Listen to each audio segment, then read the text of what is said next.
Well, good afternoon. I want to welcome all the members of the media, the City of Little Rock administration, press briefing participants who include today John Honeywell, who's our Public Works Director, as well as Matt Burke, who's our Emergency Management Administrator, Chief Delphon Hubbard, who is our Little Rock Fire Department Chief, and Captain Dustin Robertson, who's our Police Emergency Management Leader. We want to thank them for their time and their attention today and throughout this matter as it relates to the flooding that's not only being experienced here in the City of Little Rock, but across our great state. We also want to take time to make certain that we are assured the prayers of those individuals who are part of Fort Smith, Arkansas, Pine Bluff, Dardanelle, Conway, and any other areas surrounding North Central and Northwest Arkansas that are experiencing these type of flooding in a greater capacity. What we want to do today is to make certain that we have shared with you an update of what's going on here in the capital city.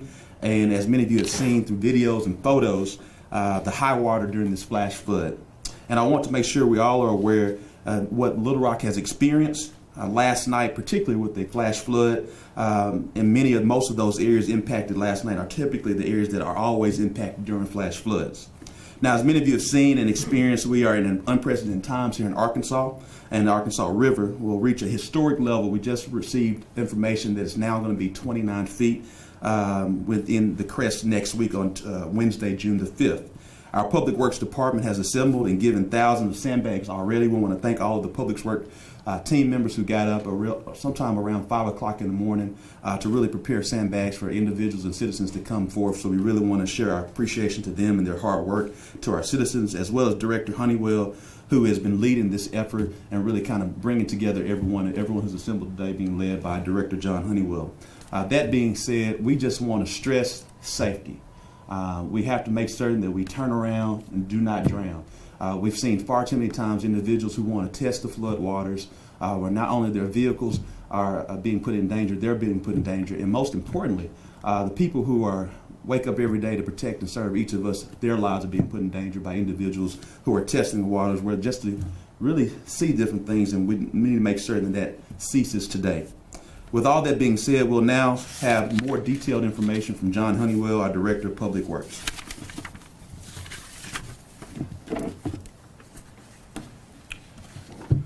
Thank you, Mayor Scott.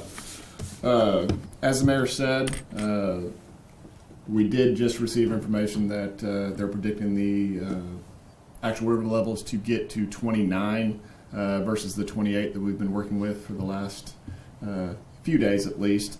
So some of the slides we're going to show up here, they're going to show 28, but I'll be able to talk about 29 also. So the first slide, what did I do?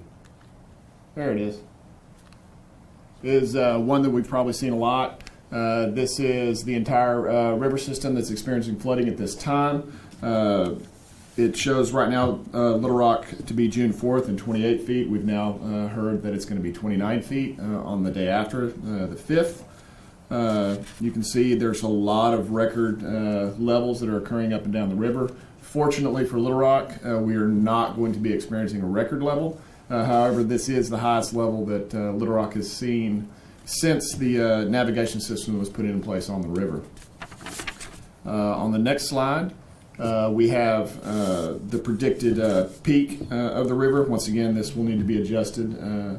Once it comes out, it'll show that 29 feet somewhere around Wednesday, June the 5th. Next one is the rainfall prediction that we'd had for this week, for these 5 days. Last night, most of y'all are aware we had a very intense storm that was somewhat different than this prediction. That sort of shows you there is some unknowns when it comes to what can occur when we have these river levels of flooding that are somewhat independent of storm events that occur at the same time. So this shows 3 to 4 inches. We did have anywhere from 3 to 4 inches in a very short 1 to 2 hour period last night that caused some of the flash flooding, and I'll talk about that more a little later in the presentation. Next slide, I'm going to get into some of the areas of concern that we've been watching. in regards to locations in the city based on the river levels and the river flooding. The first one is out in the ranch area in West Little Rock. These maps were somewhat modified from what was originally shown earlier in the week when we did a presentation to the board. Some of these elevations or areas of inundation have been reduced. That was before they talked about 29. However, most of the slides that I'm going to show you, we do not see an impact coming to these spots from 29 either at this point. So out at the ranch, we have some areas around, hopefully this will show up, yes. These residential areas here and the areas back over here, that's backwater from the river. Right now we feel like they have adequate freeboard of at least 2 to 3 feet, if not more, even based on 29 feet of elevation. So we do not see a huge concern there, but we will be monitoring those locations and staying in contact with the residents in that area. Next is the Murray Park, Resmond Park area of the city. This area has been inundated. It is now, Resmond Park Road is underwater in the area between Riverfront Drive and Two Rivers Bridge, or at least sections of it are underwater. So this map, at this point, we won't see this extent probably of flooding, but the golf course and other areas of the actual Murray Park area are underwater. And we'll continue to monitor this, but the area is closed now currently to folks going down there and seeing that. So we caution people, if they do want to try and go down there, please be very careful or please avoid those areas if at all possible.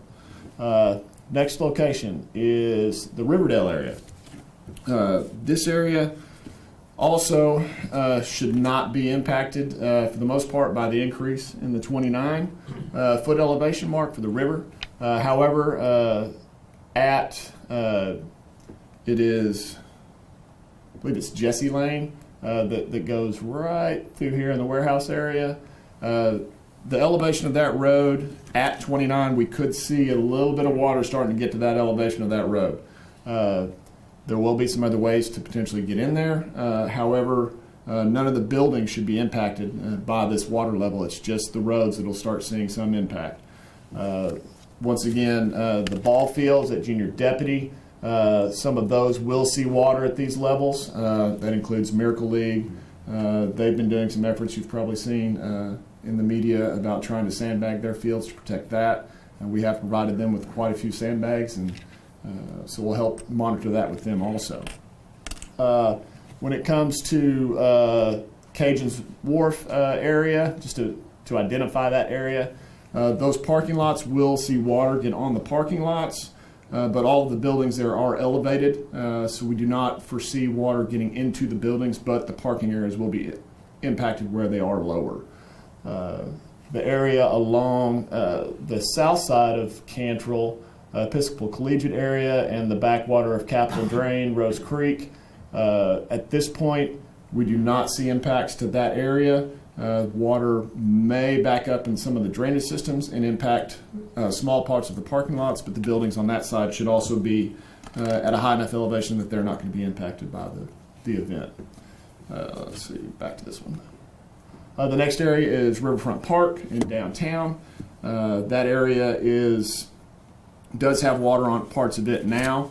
There have been some closures of park areas, especially along the Clinton Park area. They've closed off some of that. The river trail is starting to go underwater at those locations. And the Parks Department has been taking precautions with some of the infrastructure that's down there to make sure that it's protected against any of the floodwater that does get up that high. And the last area of concern that we've been monitoring is out east of the airport in the Fush Dam Pike area. The area that we've been looking at and monitoring is this subdivision right here. It's called Richland Park. Here in the southwest corner of the park, the road there, water can back up in some of the drainage channels that are out there in the area and reach the streets that are right here in the corner. It's a dead-end street that's right there. There are a couple homes that are right there. We have gone out and looked at the elevations of the actual structures. They are high enough where they will not be impacted by the water, but water will probably get up to the street level at that very southwest corner of the subdivision. And that's another one we'll be keeping an eye on with this increased elevation, just to make sure that nothing's going to get close to the homes. But at this point, we don't anticipate that. Next slide. This is just the website where you can go and see the Corps' map where you can show the inundation. There's a lot of other useful information on that. This is actually on the city's website on our homepage, littlerock.gov. It's the middle of the page on the left-hand side. There's a window that you can click on that actually shows these maps. It'll take you directly to that website. Our next thing we want to talk about is what roads are actually closed at this time in the city. Currently, we have Rebsamen Park Road has been closed. This is between Riverfront Drive and Overlook Road. And then I've got some visuals that will show you where the actual closures are here in a minute. Then we also have River Mountain Road, which is the road that comes from Highway 10 down to the Two Rivers Bridge Park area, right next to 430. And that's closed at the very bottom of the hill. The next is, and this is occurring tomorrow, is Riverfront Drive and Cottondale Drive. Those are in the Riverdale area. They will be doing some levee improvements across the roads there, so it's going to require those roads to be closed at those locations. At the roundabout at the western end of Riverfront Drive and at Cottondale Drive, I want to say lane, Cottondale Drive at the east end of Riverfront Drive, and I also have a visual for that. That's where they're going to be doing some temporary levee work across the roads to make sure no backwater can actually, from the river, can actually go over through that location in the levees and get into the area protected by the Riverdale levee. We also have 3 pedestrian bridges that are closed at this time. That's the Big Dam Bridge, Two Rivers Park Bridge, and then the President Clinton pedestrian bridge was closed this morning. Most of those are due to the water situations on the North Little Rock side of the river. So if people wonder why we're closed on Little Rock, it's to keep people from moving back and forth into areas that are flooded. Our next slide is the Riverdale, part of the Riverfront and Cottondale Drive closures. Right here is Riverfront Drive at Cottondale Drive. The road will be closed here, and then Cottondale Road will be closed at Cottondale Lane to make this connection across the levee where the road does the penetration there. Next road closure, this is at the other end of Riverfront Drive. The levee is closed currently right here for access down Rebsamen Park Road. The new closure tomorrow morning will be right here where the levee goes across Riverfront Drive. You'll still be able to get to the roundabout and turn around at the roundabout and go back out, but you will not be able to access Riverdale from that end. The access into Riverdale will be through Cedar Hill Road. That's the bridge that goes over the railroad tracks. You can access that from Cantrell at the signalized intersection. Our next location, this is at the other end of Rebsamen Park Road at the Big Dam Bridge, is where Overlook comes down from the top of the mountainside there. That closure right now is right here. We're going to go back and evaluate, especially with the new elevation that's been proposed, and make sure that no impact's going to be made to the parking lot area here. If we can determine that we feel like that's going to be safe, we'll probably be adjusting this closure and put it down here where you'll have access, instead of having to turn around right at this location, you'll be able to get down to the parking lot and do turn around there and then come back out. There's a tremendous amount of folks that are driving down there right now just to see the river and see the situation. So we're going to try to make that a little easier transition if we can, once we make sure it's a safe thing that we can do. Next location is River Mountain Road. This is Two Rivers Bridge right here going over the river. In this parking lot, the closure currently is right here at the railroad tracks, and that's going to stay right where it is. Sandbag operations that the city has been performing. Currently, all of our sandbag availability has been at J.E. Davis, which is our Public Works Operations facility.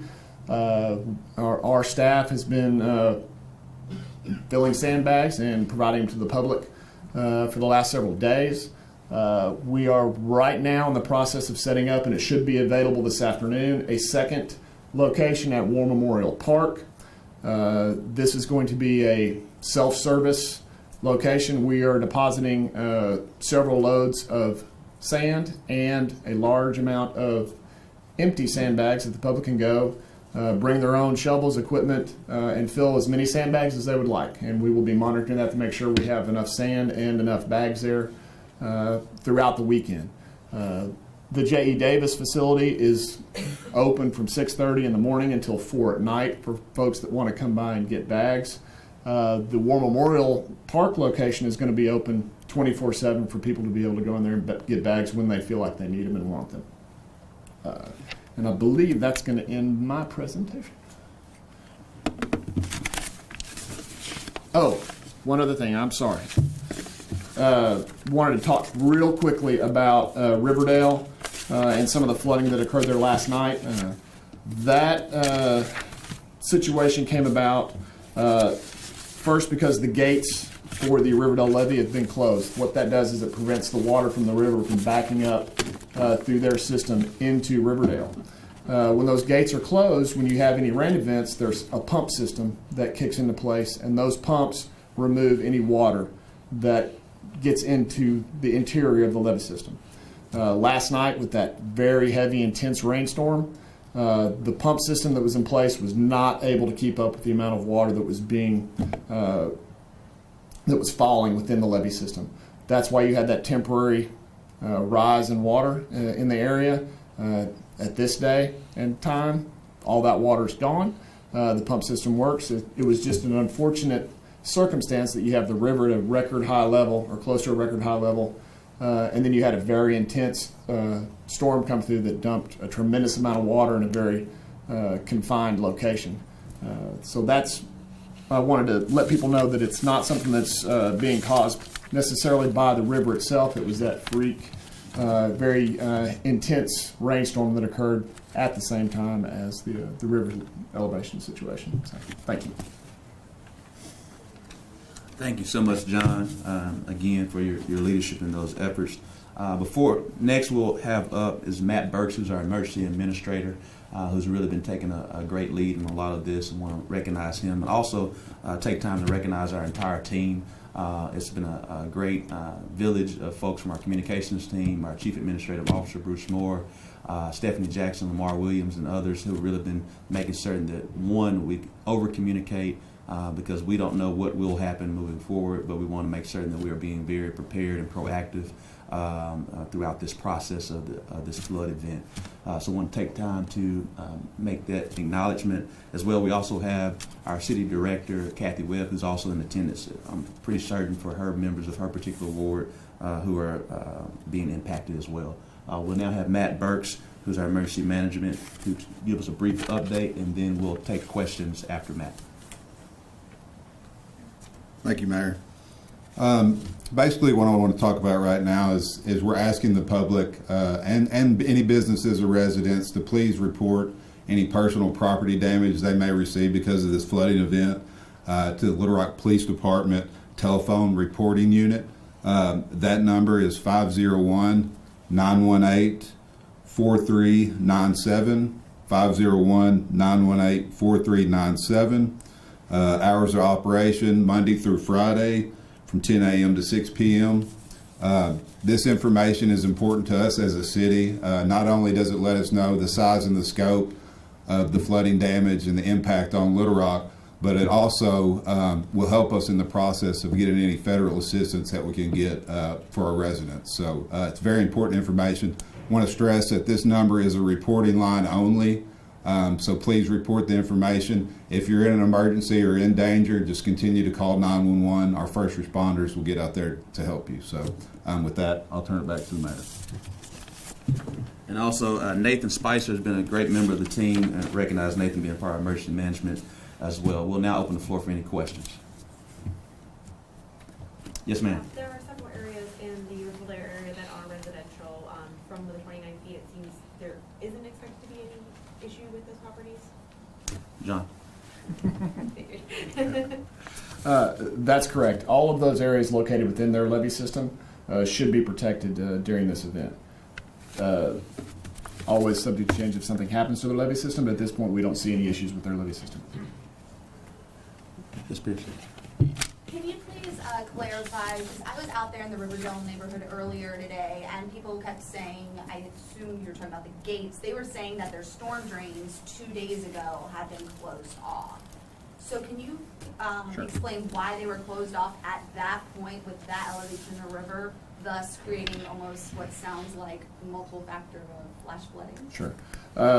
And I don't know the specifics because technically it's a private levee district that's operated through their membership and their board. But the way I understand it is when the river gets to a certain level, their storm drain pipes penetrate the levee and drain by gravity out to the river.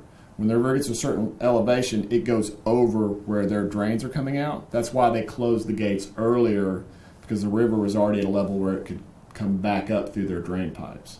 Once you do that, the only way you can get the water out of the levee system is to actually pump it out through that pump system. So that's why it was closed prior to the actual storm system. So when they say their storm drains were closed off, that is true.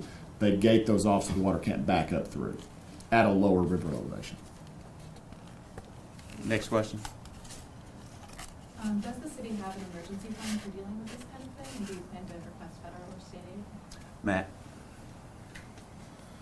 And before Matt speaks, we definitely want to acknowledge the great work that Governor Hutchinson has been doing and working with FEMA and already approved certain things of the 12.5%. That's one of the main reasons why Matt is making certain that everyone's aware that let's keep account of what's going on. And so there's some opportunity to be reimbursed. We do have an overall city emergency operations plan, and that plan was activated early last week when we found out that we were going to receive some historic flooding here. It's a plan that we practice on a continuous basis throughout the year.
I'm sorry.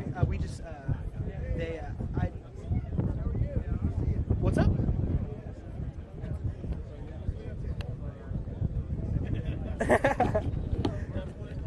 No problem. No problem.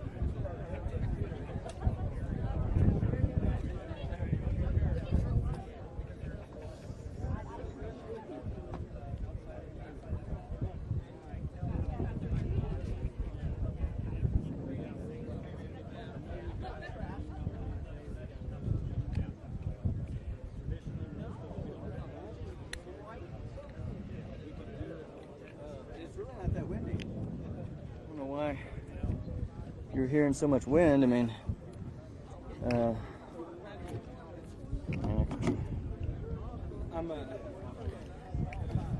you see me? Yeah. It's a lot. Are you talking to me? The KTV mic? What do you mean? What other? Oh, the one on the podium? I'm trying. Well, I could try. I mean, it's really not that windy. It shouldn't sound any different than like an interview would sound, you know.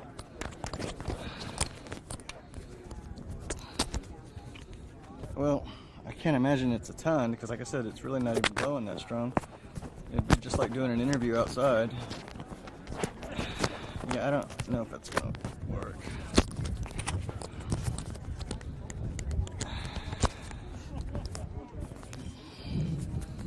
And everybody else's mics are up here too. So.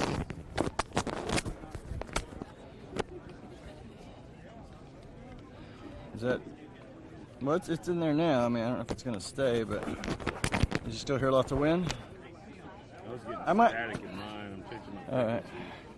All right. How does that sound? Testing, testing. 1, 2, 3, 4. Is that better? All right. Let me see if I can put this cord out of the way. So hopefully it will stay up there. No worries. I'll just handle it.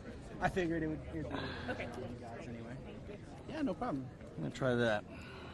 I'm back where it was, too. All right, we'll go with that. Yeah, they're all up there.